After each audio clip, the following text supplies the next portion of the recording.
നമസ്കാരം. ധനമന്ത്രി doctor Thomas Isaac Pinarayi മന്ത്രിസഭയുടെ ആദ്യ സമ്പൂർണ്ണ ബജറ്റ് അവതരിപ്പിച്ചിരിക്കുകയാണ്. ക്ഷേമ പദ്ധതികൾക്കും അടിസ്ഥാന സൗകര്യ വികസനത്തിനും പ്രാധാന്യം നൽകുന്ന ബജറ്റാണ് ധനമന്ത്രി അവതരിപ്പിച്ചിരിക്കുന്നത്. കിഫ്ബിയെ ആശ്രയിച്ചാണ് ബജറ്റിലെ നീക്കിയിരിപ്പ് മുഴുവൻ. ബജറ്റിനെ സമഗ്രമായി അവലോകനം ചെയ്യാൻ വിവിധ മേഖലകളിലെ വിദഗ്ധർ പങ്കെടുക്കുന്ന പ്രത്യേക ചർച്ചയിലേക്ക് എല്ലാ പ്രേക്ഷകർക്കും സ്വാഗതം. ആദ്യം ശ്രീ ES ബിജു, അദ്ദേഹം വ്യാപാരി വ്യവസായി സമിതിയുടെ പ്രതിനിധിയാണ്. കിഫ്ബിയെ മാറ്റി നിർത്താം. സംസ്ഥാന സർക്കാരിൻ്റെ പ്രധാനപ്പെട്ട ഒരു ലക്ഷ്യം എന്ന് പറയുന്നത് കൂടുതൽ വരുമാനം കണ്ടെത്തുക എന്നുള്ളതാണ്. അതിന് പ്രധാനപ്പെട്ട ഒരു മാർഗ്ഗമാണ് GST എന്ന് പറയുന്നത്. 2-3 മാസം കഴിഞ്ഞാൽ GST പ്രാവർത്തികമാകും. അതിൽ നിന്ന് ഒരു 2000 കോടി രൂപയെങ്കിലും സംസ്ഥാന സർക്കാരിന് വരുമാനം ലഭിക്കുമെന്ന പ്രതീക്ഷയുണ്ട്. വ്യാപാരി വ്യവസായികളെ സംബന്ധിച്ചിടത്തോളം ഈ GST എത്രത്തോളം ഗുണകരമായിരിക്കും, സമ്പദ് വ്യവസ്ഥയ്ക്ക് എത്രത്തോളം ഗുണകരമായിരിക്കും? തീർച്ചയായും കേരളത്തിൽ GST ഒരു ഗുണകരമാവുന്ന കാര്യമാണ് എന്ന അഭിപ്രായമാണ് വ്യാപാരി സമൂഹത്തിനുള്ളത്. കാരണം ഇന്ത്യ ആകെ ഒരു കമ്പോളമായി മാറുകയാണ് GST വ്യവസ്ഥയിൽ. പ്രത്യേകിച്ച് മറ്റ് സംസ്ഥാനങ്ങളിൽ നിന്ന് വ്യത്യസ്തമായി കേരള സംസ്ഥാനം ഒരു ഉപഭോക്തൃ സംസ്ഥാനം എന്ന നിലയിൽ നികുതിയുടെ അവസാന ഘട്ടമാണ് കേരളത്തിൽ വരുന്നത്. നികുതിയുടെ അവസാന ഘട്ടം കേരളത്തിൽ വരുമ്പോൾ തീർച്ചയായും കേരളത്തിൻ്റെ സമ്പദ്ഘടനയ്ക്ക് അത് ഗുണകരമാകും. മാത്രവുമല്ല, കച്ചവടക്കാരെ സംബന്ധിച്ചോളം കുറേയധികം മാറ്റങ്ങൾ, നികുതി ഘടനയിൽ ആകെ വരുന്ന മാറ്റങ്ങൾ ഗുണകരമാകും എന്ന പ്രതീക്ഷയാണ് ഞങ്ങൾക്കുള്ളത്. ഇപ്പോൾ ഇന്നത്തെ ബഡ്ജറ്റ് പ്രഖ്യാപനത്തിൽ തന്നെ ധനമന്ത്രി പറഞ്ഞിട്ടുണ്ട്, അതിർത്തി ചെക്ക് പോസ്റ്റുകളെല്ലാം ഒഴിവാകും. നിലവിലുണ്ടായിരുന്ന വാറ്റ് സമ്പ്രദായത്തിലുള്ള മുഴുവൻ കുടിശ്ശികളും ഒഴിവാക്കുന്നതിന് വേണ്ടി ഒരു ആംനസ്റ്റി സ്കീം ഇവിടെ നടപ്പിലാക്കാൻ ധനമന്ത്രി ഈ ബഡ്ജറ്റ് പ്രഖ്യാപിച്ചിട്ടുണ്ട്. അതെല്ലാം നടപ്പിലാകുമ്പോൾ GST ഒരു ക്ലീൻ സ്ലേറ്റിൽ ആരംഭിക്കുകയാണ്. സ്വാഭാവികമായും കേരളത്തിൻ്റെ വരുമാനത്തിൽ വർധനവുണ്ടാവും. അതോടൊപ്പം തന്നെ വ്യാപാരികൾ ഇന്ന് വിവിധ തലങ്ങളിൽ അടച്ചുകൊണ്ടിരിക്കുന്ന നികുതി ഘടന ഏകീകരിക്കുമ്പോൾ, ഒറ്റ കമ്പോളമാകുമ്പോൾ, അത് കച്ചവടക്കാരെ സംബന്ധിച്ചോളം, ചെറുകിട വ്യവസായികളെ സംബന്ധിച്ചോളം, നമ്മുടെ നാട്ടിലേക്ക് ഉൽപ്പന്നങ്ങൾ കൊണ്ടുവരുന്ന അന്യ സംസ്ഥാനങ്ങളിൽ നിന്ന് കൊണ്ടുവരുന്ന ആളുകളെ സംബന്ധിച്ചോളം ഗുണകരമാകുന്ന ഒരു കാര്യമാണ്. ചോദ്യം ഒരുപക്ഷെ ഈ പ്രതീക്ഷിച്ച വരുമാനം GSTയിൽ നിന്ന് കേരളത്തിന് ലഭിക്കുമോ എന്നുള്ളതാണ്. തീർച്ചയായും ലഭിക്കും എന്ന അഭിപ്രായമാണ് ഞങ്ങൾക്കുള്ള. ഉപഭോക്തൃ സംസ്ഥാനമായതുകൊണ്ട് ഇല്ലെങ്കിൽ ചിലപ്പോൾ ഇന്ന് നിലവിൽ നിൽക്കുന്ന സാഹചര്യത്തിനനുസരിച്ച് ചില ബുദ്ധിമുട്ടുകളുണ്ടാവും. പക്ഷേ കേന്ദ്ര GST കൗൺസിൽ ഇത് സംബന്ധിച്ചൊരു വ്യക്തമായിട്ടുള്ള ധാരണ പ്രഖ്യാപിക്കാത്തത് ചെറിയ ആശങ്ക ഈ മേഖലയിൽ നിലനിൽക്കുന്നുണ്ട്. കാരണം നികുതിയുടെ ഘടനയെ സംബന്ധിച്ചുള്ള തീരുമാനം മാത്രമാണ്. കുറഞ്ഞ നികുതി 5%, കൂടിയ നികുതി 28% നിജപ്പെടുത്തിയിട്ടുണ്ട്. അതിൻ്റെ പരിധിയിൽ വരുന്ന ഉൽപ്പന്നങ്ങളെ സംബന്ധിച്ചുള്ള വ്യക്തത ഇതുവരെ വരുത്തിയിട്ടില്ല. മറ്റൊരു കാര്യം, ഈ GST കൗൺസിലിൽ ഒരുപക്ഷെ ധനമന്ത്രി അരുൺ ജെയ്റ്റ്ലി ഏറ്റവും നേരിട്ട വെല്ലുവിളി എന്ന് പറയുന്നത് ഡോക്ടർ തോമസ് ഐസക്കിനെയാണ്. അദ്ദേഹം സംസ്ഥാനങ്ങൾക്ക് ലഭിക്കേണ്ട വിഹിതത്തെക്കുറിച്ച് വ്യക്തമായി സംസാരിക്കുകയും അത് നേടിയെടുക്കുന്നതിനുള്ള നിർദ്ദേശങ്ങൾ നൽകുകയും ചെയ്തു. ഈ ഉപഭോക്തൃ സംസ്ഥാനം എന്ന കേരളം എന്ന നിലയ്ക്ക് തമിഴ്നാടിനെയോ അല്ലെങ്കിൽ കേരളത്തിനെയൊക്കെ താരതമ്യം ചെയ്യുമ്പോൾ കേരളത്തിന് ഒരുപടി ഗുണകരമായിരിക്കും. അപ്പോൾ ഇപ്പോൾ നേരിടുന്ന പ്രതിസന്ധിക്ക് ആക്കം നൽകാൻ GST വരുന്നതോടെ സാധിക്കുമെന്നൊരു പ്രതീക്ഷയുണ്ട്. ചെറിയ നിലയിൽ സാധിക്കും. ആ നിലയിലുള്ള വരുമാനം കേരളത്തിന് അധിക വരുമാനമായി വരും. ആ അധിക വരുമാനം ഇപ്പോൾ മന്ത്രി പ്രഖ്യാപിച്ചിട്ടുള്ള കിഫ്ബിയുടെ ഭാഗമായി തന്നെ ഇതിനെ ഉപയുക്തപ്പെടുത്താൻ കഴിയും. അത് കേരളത്തെ സംബന്ധിച്ചോളം ഒരു ഗുണകരമായിട്ടുള്ള മാറ്റമാകും എന്നാണ് വ്യാപാര സമൂഹം കരുതുന്നത്. മറ്റൊന്ന്, ഈ നോട്ട് നിരോധനം നമ്മുടെ സമ്പദ് വ്യവസ്ഥയെ സൃഷ്ടിച്ചൊരു വലിയ മാന്ദ്യമുണ്ട്. ഒരുപക്ഷെ കേരളത്തിനെയാണ് അത് ഏറ്റവും കൂടുതൽ ബാധിച്ചിരിക്കുന്നതെന്ന് വേണമെങ്കിൽ പറയാം. ആ ഒരു സാഹചര്യത്തിൽ ഈ നോട്ട് നിരോധനം സൃഷ്ടിച്ച മാന്ദ്യം മറികടക്കാൻ വ്യാപാരി സമൂഹവും വ്യവസായ ലോകവും എല്ലാം കൂടുതൽ നന്നായി പ്രവർത്തിക്കേണ്ടതുണ്ട്. അപ്പോൾ അത്തരത്തിലുള്ള ഗുണകരമായ നിർദ്ദേശങ്ങൾ ഈ ബജറ്റിലൂടെ താങ്കൾക്ക് തോന്നുന്നുണ്ടോ? തീർച്ചയായും ഈ ബഡ്ജറ്റിൽ ഇപ്പോൾ ധനമന്ത്രി പ്രഖ്യാപിച്ചിട്ടുള്ള ഏറ്റവും സുപ്രധാനമായിട്ടുള്ള ഒരു ബഡ്ജറ്റ് പ്രഖ്യാപനം എന്ന് പറയുന്നത് കേരളത്തെ ആകെ ഒരു നെറ്റ് സംവിധാനത്തിൽ ഏകോപിപ്പിക്കുന്ന പ്രഖ്യാപനമുണ്ട്. നമ്മുടെ ഈ പുതിയ സംവിധാനം കേരളത്തിൽ പൗരാവകാശമാക്കും എന്ന ഒരു പ്രഖ്യാപനം കേരള ഗവൺമെൻറ് ഈ ധനമന്ത്രിയുടെ ഭാഗത്തുനിന്ന് ഉണ്ടായിട്ടുണ്ട്. അത് ഗുണകരമായിട്ടുള്ളൊരു മാറ്റമാണ്. കാരണം പുതിയ സമ്പദ്ഘടനയിൽ പുതിയ സംവിധാനങ്ങൾ ഉണ്ടാകുമ്പോൾ അതിനോട് പൊരുത്തപ്പെടാൻ ആവശ്യമായിട്ടുള്ള ചില നിർദ്ദേശങ്ങൾ ധനമന്ത്രിയുടെ ഭാഗത്തുണ്ടായിട്ടുണ്ട്. പക്ഷേ അത് എല്ലാവർക്കും ഒരേ രീതിയിൽ ഉൾക്കൊള്ളാൻ കഴിയില്ല. ഇപ്പോൾ ഞങ്ങൾ കച്ചവടക്കാരെ സംബന്ധിച്ചോളം ഈ പുതിയ സംവിധാനം വന്നപ്പോൾ നെറ്റ് ബാങ്കിങ് സംവിധാനങ്ങളും ക്രെഡിറ്റ് കാർഡും ഡെബിറ്റ് കാർഡും എല്ലാം അത് സംബന്ധിച്ച് കൃത്യമായ ധാരണയില്ലാത്ത ആളുകൾക്ക് ഇന്നും അതിൻ്റെ ബുദ്ധിമുട്ടുകൾ അനുഭവിക്കുകയാണ്. അത് കേരളത്തിൻ്റെ സമ്പദ്ഘടനയെ ഇപ്പോൾ ബാധിച്ചിട്ടുണ്ട്. കാരണം അത് വലിയ തരത്തിലുള്ള ബുദ്ധിമുട്ട് ഇപ്പോൾ ഉണ്ടായി. ചെറിയ കച്ചവടക്കാരെ സംബന്ധിച്ചോളം ഇപ്പോൾ സ്വൈപ്പിംഗ് മെഷീൻ ഉപയോഗിച്ച് ചെയ്യാൻ കഴിയില്ല. ഒക്കെ കേരള ഗവൺമെൻറ് വളരെയധികം എതിർത്തിരുന്നതാണ്. ഈ സുതാര്യമായ രീതിയിൽ വ്യാപാരം നടക്കുന്നതിനോ ആളുകളുടെ വാങ്ങലും വിൽക്കലിനുമുള്ള കഴിവുകളെക്കുറിച്ചൊക്കെ ഉള്ള സംശയങ്ങൾ കൊണ്ടും ഗവൺമെൻറ്റിന് ഭയങ്കരമായ സംശയമായിരുന്നു ഈ നെറ്റ് ബാങ്കിങ്ങും അത് മോദി കൊണ്ടുവന്നപ്പോൾ മോദി വളരെയധികം എതിർത്തവരുമാണ് കേരളത്തിലെ ഗവൺമെൻറ്. ഇന്ത്യ രാജ്യത്ത് ഈ വന്ന നോട്ടിൻ്റെ നിരോധനത്തിന്, നോട്ട് നിരോധനമല്ല അത് പിൻവലിച്ചതിനും, ആ പിൻവലിച്ചപ്പോൾ ഏറ്റവും കൂടുതൽ എതിർത്തതും കേരളത്തിലെ ഗവൺമെൻറ്റാണ്. അപ്പോൾ കേരളത്തിലെ ഗവൺമെൻറ് പ്രത്യേകിച്ചും ഇവിടെ ഈ കേരളത്തിൽ മാത്രമേ ഉണ്ടായുള്ളൂ ഈ പ്രതിസന്ധി ജനങ്ങളിൽ ഇത്രത്തോളം ആകുലത ഉണ്ടാക്കിയത്. ആകാംക്ഷയല്ല, ആകുലത. പക്ഷേ യാതൊരു പ്രശ്നവുമില്ലാതെ ഇതുവരെ ഇപ്പോൾ പരിഹരിച്ചു കഴിഞ്ഞു. പക്ഷേ അത് കൊണ്ടുവന്നതിന് ശേഷം അങ്ങനെ പരിഹരിച്ചിട്ടുണ്ടോ? അങ്ങനെ പരിഹരിക്കപ്പെട്ടിട്ടുണ്ടോ? പരിഹരിക്കപ്പെട്ടിട്ടില്ല. അതാണ് പ്രശ്നം. ഇപ്പോൾ കേരളത്തെ സംബന്ധിച്ച് ഒരു ആധുനിക സമ്പദ് വ്യവസ്ഥയിൽ നിൽക്കുന്ന ഒരു രാജ്യത്തിൻ്റെ ഭാഗമല്ല കേരളം. കേരളത്തിൽ ഇന്ത്യ രാജ്യത്ത് തന്നെ ഒരു മിക്സഡ് എക്കോണമി അത് തെറ്റാണ്. ഇന്ത്യ ഇന്ത്യയിൽ ഏറ്റവും കൂടുതൽ വിദ്യാഭ്യാസപരമായും ഈ ടെക്നോളജി ഏറ്റവും കൂടുതൽ ഉപയോഗിക്കുന്നതിനും പ്രാപ്തിയായിട്ടുള്ള ഒരു സംസ്ഥാനം കേരളമാണ്. പക്ഷെ മറ്റുള്ളവരുടെ കാലം അപ്പോൾ അവരെക്കാളും വളരെയധികം അഡ്വാൻസ് ആയിട്ട് ഈ ടെക്നോളജി ഉപയോഗിക്കേണ്ടത് മലയാളികളാണ്. അതിൽ ആ രംഗത്ത് നമ്മളെ കൊണ്ടുവരണമോ, അതേസമയം ഈ ജനങ്ങളെ പിന്നോട്ടടിക്കുന്ന രീതിയിലുള്ള പ്രചരണം ഗവൺമെന്റ് തന്നെ നടത്തുന്നത് ശരിയാണോ? ഗവൺമെന്റ് ആ കാര്യത്തിൽ എനിക്ക് തോന്നുന്ന ഒരു എതിർപ്പ് പ്രകടിപ്പിച്ചത് ഒറ്റയടിക്ക് നടപ്പിലാക്കിയപ്പോഴാണ് പ്രശ്നം ഉണ്ടായത്. ഇപ്പോൾ ഈ സാക്ഷരതയിൽ മുൻപന്തിയിൽ നിൽക്കുന്ന ഒരു സംസ്ഥാനമാണ് കേരള സംസ്ഥാനം എന്ന് നമുക്ക് പറയാൻ കഴിയില്ല. ഈ സാക്ഷരതയിൽ മുൻപന്തിയിൽ വരാതെ എങ്ങനെ ക്രെഡിറ്റ് കാർഡും ഡെബിറ്റ് കാർഡും നമുക്ക് യാഥാർത്ഥ്യമാക്കാൻ കഴിയും? അതിനുവേണ്ടി നമ്മൾ നമ്മുടെ കേരളം എന്ന് പറയുന്നത് വലിയ വ്യവസായങ്ങൾക്ക് അനുകൂലമായ ഒരു സംസ്ഥാനമല്ല. സ്വാഭാവികമായും ചെറുകിട വ്യവസായങ്ങൾ, ചെറുകിട സംരംഭങ്ങൾ, ഇടത്തരം വ്യവസായങ്ങൾ എന്നിവയെല്ലാം പ്രോത്സാഹിപ്പിക്കപ്പെടേണ്ടതുണ്ട്. അപ്പോൾ സ്വാഭാവികമായും ഇത്തരത്തിലുള്ള സംരംഭങ്ങൾ ഇപ്പോൾ ആധുനിക ചെറുകിട വ്യവസായങ്ങൾക്ക് വലിയ തുക ഒരു ബജറ്റിൽ നീക്കി വെച്ചിട്ടുണ്ട്. ഒരു പക്ഷേ മുൻ വർഷങ്ങളെ അപേക്ഷിച്ച് ആധുനിക ചെറുകിട വ്യവസായങ്ങൾ എന്നുള്ള പേരിൽ ഒരു നീക്കിയിരിപ്പ് തീർച്ചയായും ഇപ്പോഴത്തെ സാഹചര്യത്തിൽ അത് ഗുണകരമാണ്. അങ്ങനെയെങ്കിൽ ഇപ്പോഴുള്ള ഈ കേരളത്തിൻ്റെ മാന്ദ്യം പരിഹരിക്കപ്പെടുന്നതിനും മറ്റും ഇത്തരം ചെറുകിട വ്യവസായ സംരംഭങ്ങൾ വളർന്നു വന്നാൽ സാധിക്കില്ലേ? തീർച്ചയായും സാധിക്കും. ഇപ്പോൾ ഈ ബഡ്ജറ്റിൽ തന്നെ ചെറുകിട വ്യവസായ സംരംഭകരുടെ പ്രോത്സാഹനത്തിന് വേണ്ടി 128 കോടി രൂപ മാറ്റിവെച്ചിട്ടുണ്ട്. കേരളത്തിലെ കമ്പോളങ്ങൾ വികസിപ്പിക്കുന്നതിന് വേണ്ടി 100 കോടി രൂപ മാറ്റിവെച്ചിട്ടുണ്ട്. ഒരു പ്രതീക്ഷയോട് കൂടിയിട്ടാണ് കേരളത്തിലെ വ്യാപാര വാണിജ്യ മേഖല ഇതിനെ കാണുന്നത്. സമ്പദ്ഘടനയിൽ അത് വലിയ മാറ്റം ഉണ്ടാക്കും. ഈ കച്ചവടത്തിൽ നിന്ന് വരുന്ന വരുമാനമാണ് ഗവൺമെൻറ് വരുമാനമായി വരുന്നത്.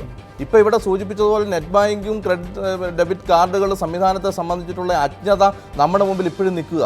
അത് പരിഹരിക്കുക. ഈ സാക്ഷരതയിൽ മുൻപന്തിയിൽ നിൽക്കുന്ന ഒരു സംസ്ഥാനമല്ല. ഇത് പരിഹരിക്കാതെ എങ്ങനെ നമുക്ക് സ്വൈപ്പിംഗ് മെഷീൻ, ഒരു സാധാരണ സോഡാ സർബത്ത് വിൽക്കുന്ന ഒരു മുറുക്കാൻ കടയിൽ എങ്ങനെ സ്വൈപ്പിംഗ് മെഷീൻ ഉപയോഗിച്ച് കാര്യങ്ങൾ യാഥാർത്ഥ്യമാക്കാൻ കഴിയും? ഇവിടെ വരാൻ പോകുന്ന ഒരു പ്രതിസന്ധി എന്ന് പറയുന്നത് വൻകിട കച്ചവടക്കാരായിട്ടുള്ള ആളുകൾ, പ്രത്യേകിച്ച് കുത്തകളായിട്ടുള്ള ആളുകളുടെ കൈകളിലേക്ക് കേരളത്തിൻ്റെ കമ്പോളം പാർശ്വവൽക്കരിക്കപ്പെടുന്ന ഒരു സാഹചര്യത്തിലേക്ക് വളരെ പെട്ടെന്ന് നടപ്പിലാക്കി കഴിഞ്ഞാൽ ഉണ്ടാവും. അതാണ് ഞങ്ങളെപ്പോലുള്ള വ്യാപാര സംഘടനകളും പൊതുവെ എനിക്ക് തോന്നുന്ന കേരള ഗവൺമെന്റും ഒറ്റയടിക്ക് നടപ്പിലാക്കുന്നതിനാണ് എതിർത്തത്. 111 കോടി രൂപ നീക്കി വെക്കുന്ന തരത്തിൽ വലിയ വ്യവസായ പദ്ധതികൾക്കും അനുകൂലമായ നിർദ്ദേശങ്ങളുണ്ട്. അത് എത്തരത്തിലായിരിക്കും നമ്മുടെ സമ്പദ് വ്യവസ്ഥ? അത് നമ്മുടെ സമ്പദ് വ്യവസ്ഥയിൽ നല്ല ഗുണകരമാകുന്ന രീതിയിൽ വരും. കാരണം അത്തരം വ്യവസായങ്ങൾ നമ്മുടെ സംസ്ഥാനത്ത് നിന്ന് അന്യവൽക്കരിക്കപ്പെടുകയാണ്. അതിപ്പോൾ പലപ്പോഴും നമുക്ക് സംസ്ഥാനത്ത് ഇത്തരത്തിലുള്ള അടിസ്ഥാന സൗകര്യങ്ങളും പശ്ചാത്തല സൗകര്യങ്ങളും ഇല്ലാത്തതിൻ്റെ ഭാഗമായി മറ്റ് സംസ്ഥാനങ്ങളിലേക്ക് കേരളത്തിലെ വ്യവസായം പറിച്ചു നടപ്പെടുകയാണ്. അത് ഈ ബഡ്ജറ്റിൽ ഇത്തരത്തിലുള്ള ഫണ്ട് നീക്കി വെക്കപ്പെടുകയും പശ്ചാത്തല സൗകര്യങ്ങളുടെ വികസനത്തിന് ഉതകുന്ന സംവിധാനങ്ങൾ കൊണ്ടുവരികയും ചെയ്ത അത്തരം ആധുനിക വ്യവസായങ്ങൾ കേരളത്തിൽ തന്നെ വരും. അത് വരുന്നതോടുകൂടി കേരളത്തിൻ്റെ ഘടനാ സ്വഭാവത്തിൽ തന്നെ വലിയ മാറ്റം ഉണ്ടാകും. കാരണം അതിലൂടെ ആയിരക്കണക്കിന് വരുന്ന തൊഴിലാളികൾക്ക് പണി കിട്ടും. അവൻ്റെ കയ്യിലുള്ള പണം ഈ മാർക്കറ്റുകൾ വരികയാണ്. അവരുടെ വാങ്ങൽ ശേഷി വർദ്ധിക്കും.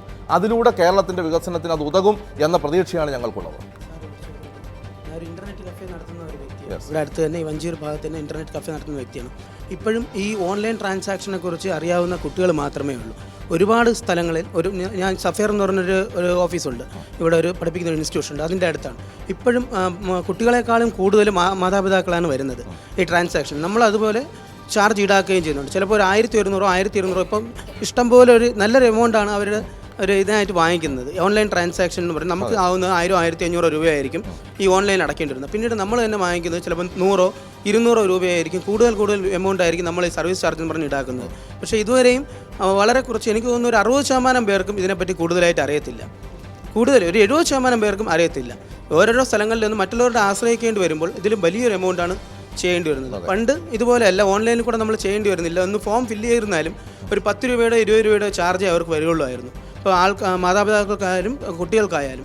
പക്ഷേ ഇപ്പോൾ ഒരുപാട് രൂപ ഓരോ സ്ഥലങ്ങളിലും മറ്റുള്ളവർ ചൂഷണം ചെയ്യപ്പെടുന്നുണ്ട്. ഇപ്പോൾ 4500 രൂപയാണ് ഒരു ഓൺലൈൻ ട്രാൻസാക്ഷൻ ആവുന്നതെങ്കിൽ, അപ്പോൾ ഏതെങ്കിലും ഒരു അടയ്ക്കേണ്ടുന്ന ഏതെങ്കിലും ഒരു ഇതായിക്കോട്ടെ, എഡ്യൂക്കേഷൻ ഇൻസ്റ്റിറ്റ്യൂഷന് അവർ ചാർജായിട്ട് വാങ്ങിക്കുന്നതെങ്കിൽ മാതാപിതാക്കൾ വരുന്നത് 4500 രൂപ അടയ്ക്കേണ്ടുന്ന ഓൺലൈനിൽ ആവുന്നതെങ്കിൽ നമുക്ക് ചെയ്യുന്ന ചെറിയ ജോലിയായിരിക്കും. പക്ഷേ നമ്മൾ ചിലപ്പോൾ നമ്മളെപ്പോലെ പല മറ്റൊരു നമ്മൾ ഈടാക്കുന്നില്ല, ഏതെങ്കിലും ആൾക്കാർ 500 രൂപയ്ക്ക് ചിലപ്പോൾ ഇതിന് വാങ്ങിക്കുന്നത്.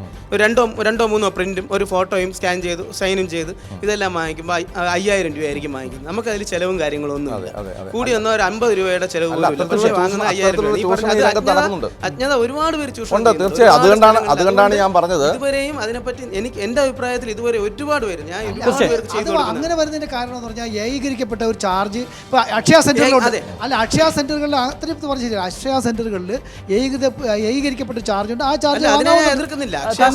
ഒരു കമ്പ്യൂട്ടർ സ്ഥാപനം നടത്തുന്ന ആളാണ്. അക്ഷയ കേന്ദ്രങ്ങളിൽ വൈഫൈ അടക്കമുള്ള എല്ലാ സൗകര്യങ്ങളും ഏർപ്പെടുത്തിയിട്ടുണ്ട്. ഈ ബജറ്റിൽ നിർദ്ദേശങ്ങളുണ്ട്. മറ്റൊരു പ്രധാനപ്പെട്ട കാര്യം എന്ന് പറയുന്നത് ഇന്റർനെറ്റ് സൗകര്യം അല്ലെങ്കിൽ ഇന്റർനെറ്റ് സൗകര്യം 20 ലക്ഷം പേർക്ക് സൗജന്യമായി നൽകാൻ പോവുകയാണ്. നമ്മുടെ നാട്ടിൽ അത് ഇത്തരത്തിലുള്ള പുതിയ സംരംഭങ്ങൾക്ക് ഗുണകരമാണ്. ഇപ്പോൾ തന്നെ ജിയോ വന്നു, നമുക്ക് വലിയ നഷ്ടം ഒന്നും ഇല്ല. യഥാർത്ഥത്തിൽ ഞാൻ ഈ ഒരു ഇൻസ്റ്റിറ്റ്യൂഷൻ്റെ അടുത്ത് നടത്തുന്നതുകൊണ്ട് എനിക്ക് നഷ്ടമില്ല എന്ന് തന്നെ തുറന്ന് പറയാൻ ഞാൻ ഈ 20 ലക്ഷം പേർക്ക്. അതെ സാർ, എന്നാലും ഞാൻ പറയുന്നത് ഇത് ഒരു ഫോം നമ്മൾ ഫില്ല് ചെയ്യുന്നത് പോലെയല്ല. ഇന്റർനെറ്റിൽ ഒരു അക്ഷരം മാറിപ്പോയാൽ അത് എഡിറ്റ് ചെയ്യാനുള്ള സൗകര്യം, പിന്നീട് ഫൈനൽ സബ്മിഷൻ കൊടുത്തു കഴിഞ്ഞാൽ പിന്നീട് അത് എഡിറ്റ് ചെയ്യാനുള്ള ഒരു സൗകര്യം ഇല്ല. മിക്കവാറും പേർക്കും ഒരു ചെറിയൊരു ഇൻഷ്യലായിരിക്കും. ഇപ്പോൾ രാധാകൃഷ്ണൻ എന്നുള്ള അവസാനം ഒരു ഇൻഷ്യൽ മാറിപ്പോയാലും പിന്നീട് അതിൻ്റെ ബുദ്ധിമുട്ടുകൾ ഉദ്യോഗാർത്ഥികളായാലും ഈ കാൻഡിഡേറ്റ്സ് ആയാലും അനുഭവിക്കേണ്ടി വരുന്നുണ്ട്. പിന്നെ ഞാൻ ഈ പറഞ്ഞതുപോലെ ഒരുപാട് എമൗണ്ട് പല സ്ഥലങ്ങളിൽ, ഇത് സാറ് കുറച്ച് നേരത്തെ പുള്ളി പറഞ്ഞതുപോലെ ഒരു കൃത്യമായിട്ടൊരു ചാർജ് ഇതിന് ഒന്നുമില്ല. അക്ഷയ നികുതി പിരിവ് ഊർജിതപ്പെടുത്താനുള്ള ഒട്ടേറെ ശ്രമങ്ങൾ ധനമന്ത്രിയുടെ ഭാഗത്തുനിന്ന് ഉണ്ടായിരുന്നു. ഒരുപക്ഷെ വ്യാപാരി വ്യവസായി സമൂഹം സഹകരിക്കുന്നില്ല എന്നുള്ള ആരോപണം ഉണ്ടായിരുന്നെങ്കിൽ കൂടി ഉദ്യോഗസ്ഥർ ഇടപെട്ട് കൂടുതൽ തരത്തിലുള്ള ഊർജിത നികുതി പിരിവ് നടത്തുകയും ചെയ്തു. പക്ഷേ ലക്ഷ്യം കണ്ടില്ല. ഈ സാഹചര്യത്തിൽ നികുതിയേതര വരുമാനം കൂട്ടാനുള്ള നിർദ്ദേശങ്ങൾ ഈ ബജറ്റിൽ എത്രത്തോളമുണ്ട്? നികുതിയേതര വരുമാനം കൂട്ടാനുള്ള നിർദ്ദേശങ്ങളാണ് യഥാർത്ഥത്തിൽ കിഫ്ബി വഴി നടപ്പിലാക്കാൻ വേണ്ടി ഗവൺമെൻറ് ഉദ്ദേശിച്ചത്. അതിൻ്റെ അകത്ത് പ്രധാനമായും എനിക്ക് തോന്നുന്ന ഒരു കാര്യം, KSFE ചിട്ടി, വിദേശ പ്രവാസികളെ ഉൾപ്പെടുത്തിക്കൊണ്ടുള്ള ഒരു ചിട്ടി സംവിധാനം നടപ്പിലാക്കി അതിലൂടെ തീരദേശ ഹൈവേയും അതുപോലെ തന്നെ മലയോര ഹൈവേയും വികസിപ്പിക്കാൻ ആവശ്യമായിട്ടുള്ള ഫണ്ട് കണ്ടെത്തുമെന്നുള്ളൊരു നിർദ്ദേശമുണ്ട്. ഒരു ഗുണകരമായിട്ടുള്ളൊരു പുതിയ കാഴ്ചപ്പാടാണത്. യഥാർത്ഥത്തിൽ നികുതി വരുമാനം ഈ സാമ്പത്തിക പ്രതിസന്ധി നിലനിന്നതുകൊണ്ടാണ് കഴിഞ്ഞ ഒരു വർഷക്കാലത്തിൻ്റെ ഇടയിൽ വന്ന ഈ അവസാന മാസക്കാലം, കഴിഞ്ഞ ഡിസംബർ മുതലാണ് ഈ പ്രതിസന്ധി രൂക്ഷമായി വന്നത്. ഈ അവസാന മാസത്തിലാണ് യഥാർത്ഥത്തിൽ കേരളത്തിൻ്റെ നികുതി വരുമാനത്തിൽ കുറവുണ്ടായത്. മറ്റ് സന്ദർഭങ്ങളിലെല്ലാം കേരളത്തിന് നികുതി വരുമാനം കൂടുകയായിരുന്നു എന്ന കണക്കുകൾ നമ്മൾ പരിശോധിക്കുമ്പോൾ കാണാൻ കഴിയും.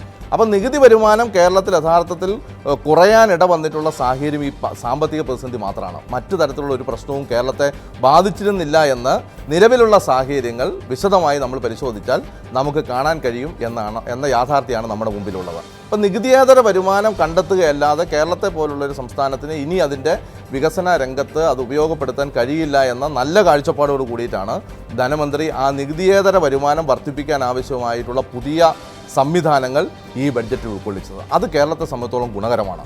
മാത്രവുമല്ല, കേരളത്തിൻ്റെ ബഡ്ജറ്റ് നമ്മൾ ആകെ എടുത്ത് പരിശോധിച്ചാൽ സർവ്വതല സ്പർശിയായിട്ടുള്ള ബഡ്ജറ്റാണ്. ജനങ്ങളുടെ വാങ്ങൽ ശേഷി വർദ്ധിക്കുന്നതിലൂടെ മാത്രമേ ഗവൺമെൻറ് ഖജനാവിലേക്ക് വരുമാനം വരൂ എന്ന ഒരു വ്യത്യസ്ത കാഴ്ചപ്പാട് കേരളത്തിൽ അവതരിപ്പിക്കപ്പെട്ടിട്ടുള്ള ധനകാര്യമന്ത്രിയാണ് ഡോക്ടർ ടി.എം. തോമസ് ഐസക്.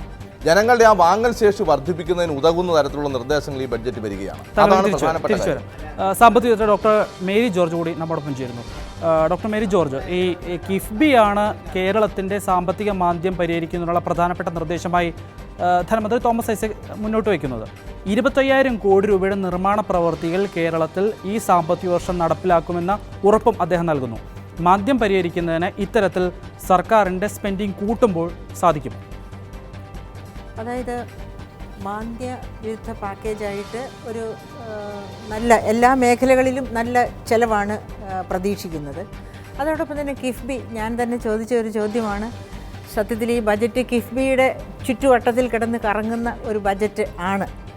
പക്ഷേ അദ്ദേഹം അതിനെപ്പറ്റി ഒരു ശുഭാപ്തി വിശ്വാസമാണ് പ്രകടിപ്പിച്ചത്. അതായത് പ്രവാസി ഇതുവരെ ഉണ്ടായിരുന്ന കിഫ്ബിയെപ്പറ്റി ഇതുവരെ അദ്ദേഹത്തിൻ്റെ മനസ്സിലുണ്ടായിരുന്ന ആ ചിത്രത്തിന് വലിയ മാറ്റം വരികയാണ്. ഇപ്പോൾ പ്രവാസി മലയാളികളിൽ നിന്ന്, അതായത് കേരള ഫിനാൻഷ്യൽ എൻ്റർപ്രൈസസ് പോലെയുള്ള അതെങ്കിലും ഫിനാൻഷ്യൽ എൻ്റർപ്രൈസസിൻ്റെ തന്നെ ഒരു ചിട്ടി പ്രവാസികൾക്ക് വേണ്ടി തുടങ്ങുക. ആ ചിട്ടിയിലേക്ക് ഒരു 1,00,000 പേരെങ്കിലും നമ്മുടെ പ്രവാസി ചിട്ടി KSFEയുടെ തന്നെയാണ്. അതെ, KSFEയുടെ തന്നെയാണ്. അപ്പോൾ ആ ചിട്ടിയിലേക്ക് 1,00,000 പേരെയെങ്കിലും പ്രവാസികളെ മെമ്പേഴ്സാക്കുക. അങ്ങനെ സമാഹരിക്കുന്ന ഫണ്ട് കിഫ്ബിയിലേക്ക് വരത്തക്ക രീതിയിൽ അത് ബോണ്ട് വഴിയാണ് കിഫ്ബിയിലേക്ക് സ്വീകരിക്കുന്നത്. ഒരു പക്ഷേ കിഫ്ബിയുടെ പ്രധാനപ്പെട്ട വരുമാന മാർഗം തന്നെ അതായിരിക്കും. ഈ മാർഗമാണ് അദ്ദേഹം ശുഭപ്രതീക്ഷയോടുകൂടി നോക്കുന്ന മാർഗം. അപ്പോൾ ഇത് ഫിനാൻഷ്യൽ എൻ്റർപ്രൈസസിൻ്റെ ചിട്ടി നമുക്കറിയാം കേരളത്തിൽ എല്ലാ കാലത്തും വൻ വിജയമായിരുന്നു. ചിട്ടിക്കാർക്കും അതെ, അതുപോലെ ഗവൺമെൻറ്റിനും അതെ, നല്ല വരുമാനം തരുന്ന ഒന്നാണ്. അപ്പോൾ ഇത് പ്രവാസി മലയാളികളെ അതിന് തയ്യാറായിട്ട് അവർ തയ്യാറാണ് എന്ന് ചില സൂചനകളൊക്കെ കൊടുത്തു കാണും. അപ്പോൾ അങ്ങനെ വരുന്ന ആ ഫണ്ട് സമാഹരിച്ച അത്.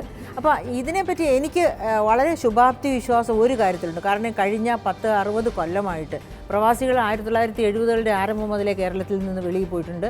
അവരിഷ്ടം പോലെ പണം ഇങ്ങോട്ട് അയച്ചിട്ടുണ്ട്. ഈ പണത്തിൽ നിന്ന് ഇപ്പം 37,000 കോടിയോളം എങ്കിൽ ഇന്ന് 50,000 കോടി എന്നൊരു കണക്ക് പറഞ്ഞു കേരളത്തിൽ വരുന്ന അന്യസംസ്ഥാന തൊഴിലാളികൾ വഴി അന്യസംസ്ഥാനങ്ങളിലേക്ക് പോകുന്നുണ്ട്.